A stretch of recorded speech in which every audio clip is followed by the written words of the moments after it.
This is not advice. I'm not your advisor.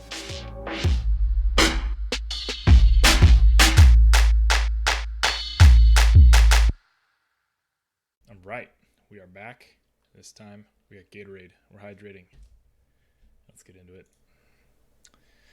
So, prioritizing 401k, ESPP, and Roth. On this time, I'm sorting by new instead of hot. So we're going to give some brand new questions that might not have any other answers. You're a fresh grad out of college, you just started your first job, you're trying to prioritize 401k, Roth IRA, and your employee stock purchase plan. That's a nice little wrinkle. 401k, plans through Fidelity, you get 50 cents on the dollar up to 6%. Roth IRA, seems like you got a good plan. ESPP up to 10% of base salary after tax, 15% discount you got to hold for 6 months. What you know to do the 401k match. Yeah, you're right. That should come first. What you're unsure about, 401k or Roth IRA. Should you participate in the ESPP? You get more cash flow, and then when you sell, put it back in the 401k. Or should you just max out the 401k and use extra money to invest in the ESPP and put the earnings into a Roth IRA? I'm sort of lost about those ideas, but okay, your income is about 100k, and you're going to spend 3,900, so you got about 1,600 to play with.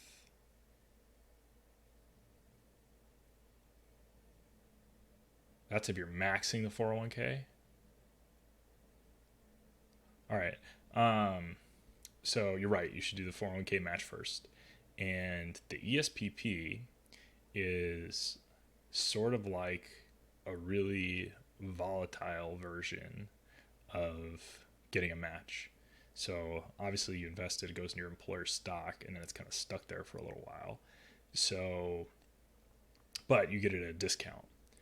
And you should look up how it's done. Sometimes it's even a discount to like a pretty old valuation, and that can be really advantageous if it's one from a long time before. And so that can be really nice. The other thing to think about is, can you do both? What does the cash flow look like if you do 10% of the ESPP? And I wouldn't suggest that you do 10%. You just like stack it up.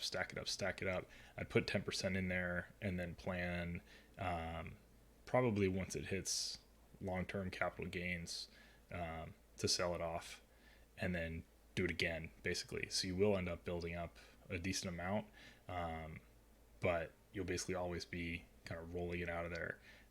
That's a pretty common strategy. This strategy makes a lot of sense, and it takes advantage of that like extra 15%. It's a nice little boost, but obviously, like I said, really volatile because whatever the employer stock does, that's what you're going to do. So tricky question. I don't think there's a right answer here. Definitely right to do the 401k match first, and then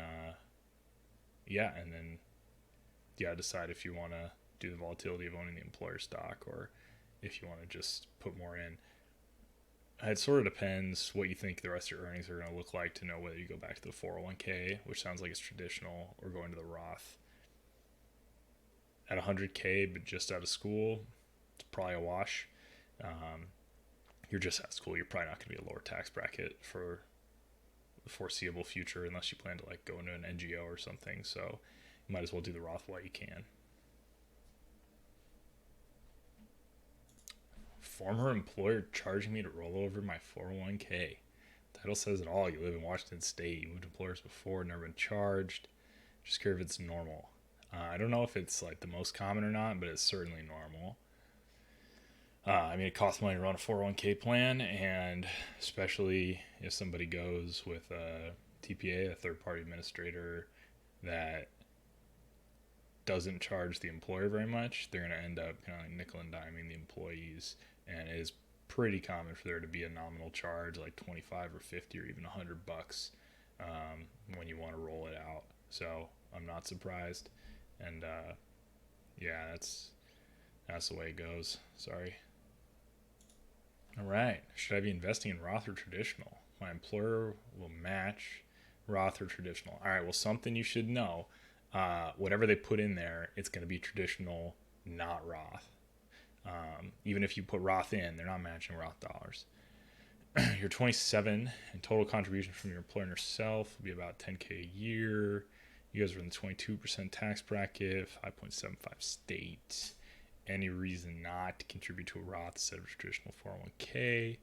You guys have pensions, so you're estimating bring in a minimum of 75K a year when you're retired, I guess.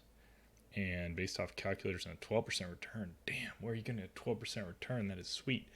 And then pulling 4%, we're estimated to be bringing in 330K a year. Yeah, well, the real question is, what are future earnings years going to look like? Are they likely to be higher or lower? It sounds like you're not just starting out, but it doesn't sound like your salaries are likely to go down from here. So putting something into the Roth probably makes sense. Your match is going to be traditional anyway, like I just said, so you'll have a little diversification there. Yeah, it sounds like Roth makes sense. I don't think traditional would be a big mistake, though. You're already in a kind of medium tax bracket. If you move to a lower tax state when you retire or later in your career, then that'd be a reason you'd want to contribute to the traditional 401k now.